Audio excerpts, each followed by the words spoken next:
this is Priyadarshini. Welcome to our YouTube channel LawPutra.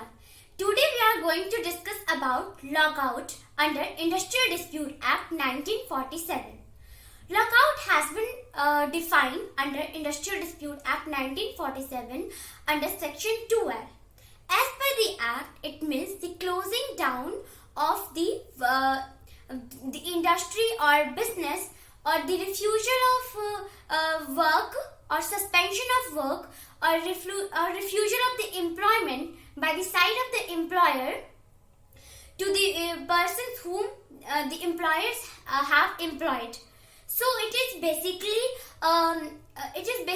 a weapon in the hands of the employers, just like the strike, which is a weapon in the hands of the employees.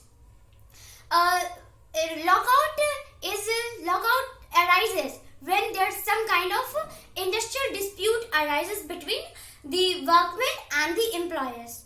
So lockout is an antithesis to strike. It was said in the landmark judgment of Karibeta State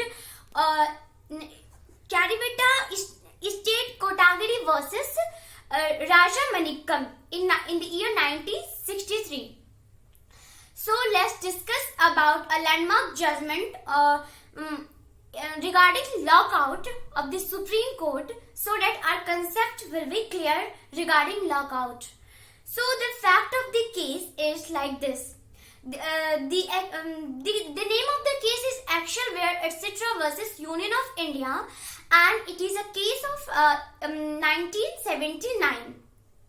In this particular case, the Actionware industry, which is an industry of garment manufacturing industry, there are approximately 400 workmen working there.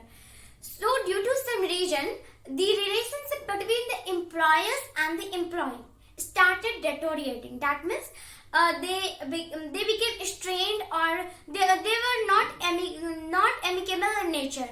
So the employers, the management side, they became the petitioner, and they said that the workmen, they became violent and militant in nature, and it was difficult to continue the industry further. So they issued a notice to the appropriate government, that the appropriate government for that particular industry was the state of Maharashtra.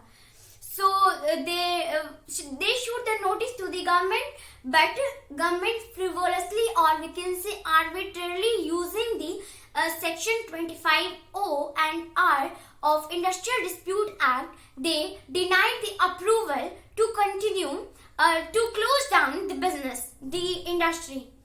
The being aggrieved by this decision of the appropriate government, the Actionware employers, they approached Supreme Court, and the two major issues arise there in Supreme Court were whether the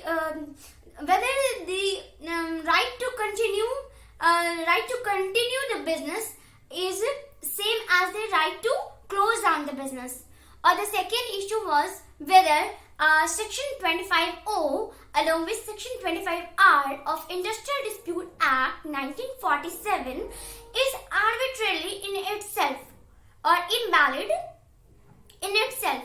So the Supreme Court clearly held that the right to continue the business or the right to close down the business, these both of them, they can't go hand in hand, because they are totally different. The right to close down the business cannot ever be an absolute right, because it needs some reasonable restrictions. But Supreme Court took a very liberative approach and said that Section 25O and along with Section 25R of the Industrial Dispute Act, which talks about the prior approval of the appropriate government, and if the approval is not there, if the employers by themselves closing down the business, there are penalties mentioned there. In this section, it is very unconstitutional and invalid and very arbitrary in nature, because they are not bound to any reasonable answers from the appropriate government. But like, on what basis the appropriate government deny the approval or allow any business to continue or close down?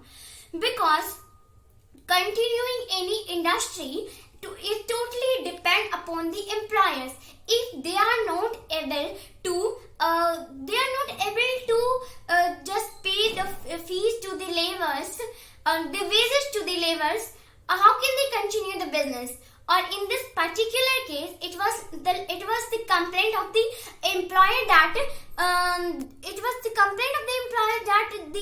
the workmen were very militant in nature, and they were being aggressive, and there were illegal strike going on. So it is totally dependent upon the employers to close down the business. So the Supreme Court took a very liberative approach in this, and the industry was closed down.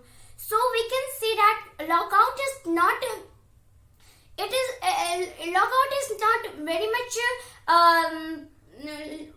very much useful to the employees, but it is a very strong weapon in the hands of the employers. Thank you.